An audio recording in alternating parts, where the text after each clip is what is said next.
বাবার বাড়ি এই গ্রামে, শ্বশুরি বাড়ি ও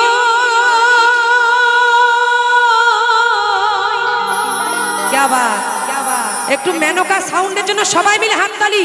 আমার দাদা ভাই সত্যি খুব সুন্দর সহযোগিতা করছে, এখান থেকে তোমার চরণে প্রণাম দাদা, এত ভালো সহযোগিতা করার জন্য। তাই মায়েদেরকে বলছি, বলো তোমার বাড়ি কই গো মা, বলো বলো তোমাদের বাড়ি কই। আছে আমাদের মেয়েদের বাড়ি আছে, বিয়ের আগে বাবার বাড়ি, তারপরে এরকম কেষ্ট মুখার্জির মতো স্বামীর বাড়ি। দেখেন বডি খান, দেখেন কিচ্ছু নাই, শুধু খাসা খান পড়ে আছে। তাই মহাজন কি বলছে,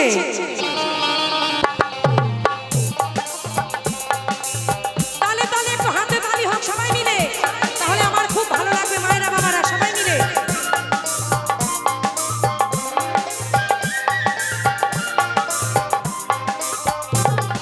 বাবার বাড়ি এই গ্রামে, শ্বশুর বাড়ি ওই, বাবার বাড়ি এই গ্রামে, শ্বশুর বাড়ি ওই, তবে তোমার বাড়ি কই কোনারি, তোমার বাড়ি কই, বলো তোমার বাড়ি কই কোনারি, তোমার বাড়ি কই।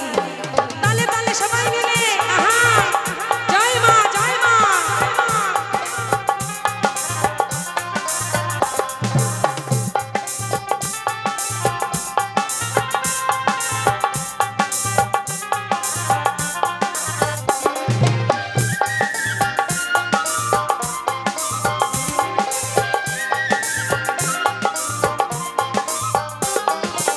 শিশুকালার কৈশোর কাটে বাবার আশ্রয়ে, যৌবন কাটে স্বামীর কাছে শ্বশুরালয়ে।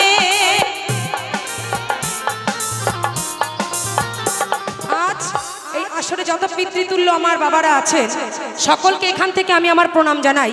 প্রত্যেকটা বাবার কাছে তার কন্যা রাজকন্যার মতো, কিন্তু দেখুন আমাদের এমন দুর্ভাগ্য, বাবা যদি লাখপতিও হয় কোটিপতিও হয়, মেয়ে কিন্তু বাড়িতে রাখতে পারে না। তাকে একজন অজানা অচেনা পুরুষের হাতে তুলে দেয়, তার সঙ্গেই তার জীবনটা কাটাতে হয়। আমার বাবাও দিয়েছিল, এত সুন্দর সুন্দর কলকাতায় ছেলে ঘুরে বেড়াচ্ছে, খুঁজে না পেয়ে এটা রাত ধরা দিয়েছে আমার, কয় তাই এরে নিয়ে তুই থাক জীবন ভর। তাই মহাজন বলছে, শিশুকালার কৈশোরে কাটে বাবার আশ্রয়ে, যৌবন কাটে স্বামীর কাছে শ্বশুরালয়ে, এখন বৃদ্ধ বয়সে আশ্রয় নাই আর, এখন বৃদ্ধ বয়সে আশ্রয় নাই আর, ছেলের কাছে রই, আমি তোমার বাড়ি কই গো নারী, তোমার বাড়ি কই, বলো তোমার বাড়ি কই গো নারী, তোমার বাড়ি কই।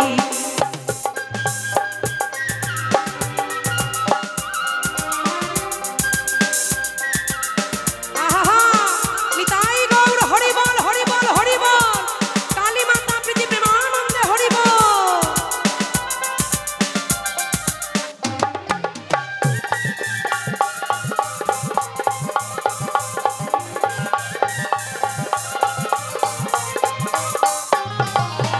জন্ম ধরে ভাত রাঁধিলাম পরের হাড়িতে, আপনে ভেবে বাস করিলাম পরের বাড়িতে।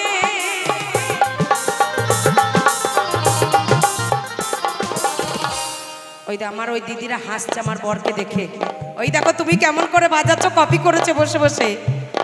একটু হাততালি আমার দিদির জন্য, পুরো ফলো ওনার দিকে রেখেছে, উনি কেমন বাজাচ্ছে, একটু হাততালি সবাই মিলে। কঙ্কাল কমিটির প্রেসিডেন্ট কি বলছে,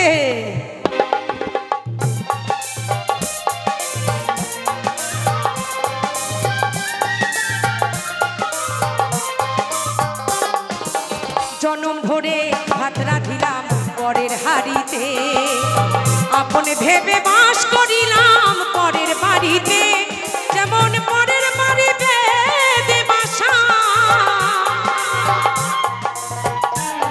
যেমন পরের বাড়িতে দেবাসা, বাস করে চড়ুই। আমরা মনে রাখবেন চড়ুই পাখির মতন পরের ঘরে এসে বাসা বেঁধেছি, তাই না? আমি কই আমার বাড়ি গড়িয়া, ছাতা যদি ধাক্কা মেরে বের করে দেয় আমার কোথাও ঠিকানা হবে না। র্যাকেটের মতন বাবার বাড়িতে ধাক্কা খাই শ্বশুর বাড়ি, শ্বশুর বাড়িতে ধাক্কা খাই বাবার বাড়ি, আমাদের কোনো দাম নাই। তাই মহাজন বলছে, বলো তোমার বাড়ি কই গো নারী, তোমার বাড়ি কই, বলো তোমার বাড়ি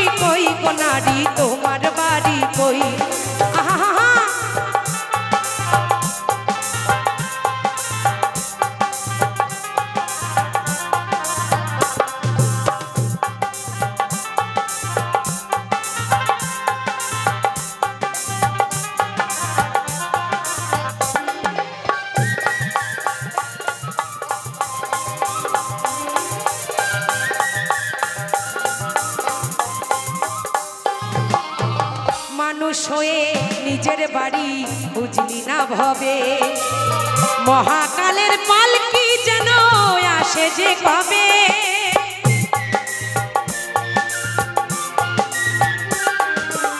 তাই তো বাবা আমরা এই অভিনয়ের বাড়িতে এসে আমি বড় লোক আমার 4 চাকা গাড়ি আছে 3 তলা বাড়ি আছে 2 কোটি টাকা ব্যাংকে আছে এই তুই আমার গাদাতে হাঁটবি না কলাম তোর মুখ দিয়ে মদের গন্ধ আসে আমি ভদ্রলোক ওইখানে যান গিয়ে দেখেন যে মদ খায় সেই একই চুল্লিতে পড়বে যে 4 চাকায় এসি ভেতরে যায় সে ওই একই চুল্লিতেই পড়বে ওনার কাছে কিন্তু কোনো ছোট বড় নাই তাই কি না আমরা ভুলে যাই এই টাকার জন্য স্বামী স্ত্রীতে ছাড়াছাড়ি হয় ভাইয়ে ভাইয়ে বিবাদ হয় বাবা মার সঙ্গে মারামারি হয় শুধু এই মানের জন্য এই অভিনয়ের বাড়ি ছেড়ে নিজ বাড়ি যেতে হবে ভুলে যাই তাই নকুল বিশ্বাস বলছে মানুষ হয়ে নিজের বাড়ি বুঝলি না ভবে মহাকালের পালকি যেন আসে যে কবে সেদিন বুঝতে পারবো তুমি আমি